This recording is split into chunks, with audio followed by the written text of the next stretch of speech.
रत्नागिरी जिल्ह्यातला शेतकरी मोठ्या अडचणीत सापडला आहे।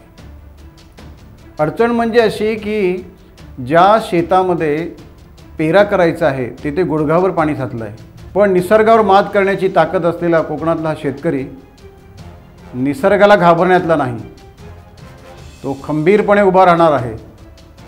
त्याच्यामध्ये निसर्गाशी लढण्याची धमक आहे। रत्नागिरी जिल्ह्यात आज एक नवे संकट उभं राहिलं आहे। ते संकट म्हणजे धुळा व्यापेचे पेरे जे आहेत ते धुळा व्यापेचे पेरे करताना शेताच्या बांधावर गेलेला शेतकरी आकाशाकडे बघून रडतो आहे। ज्या शेतात धुळा व्यापेचे पेरे करायचे आहेत, उद्याचं माझं कुटुंब ज्या भात शेतीवर अवलंबून राहणार आहे ती भात शेतीत पाण्याखाली पेरणीपूर्वच गेली आहे।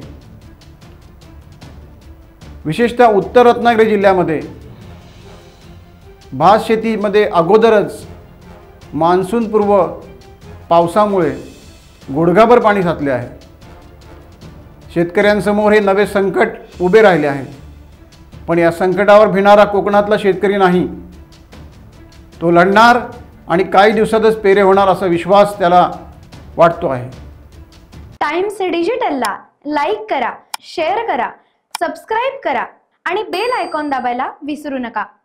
Times digital.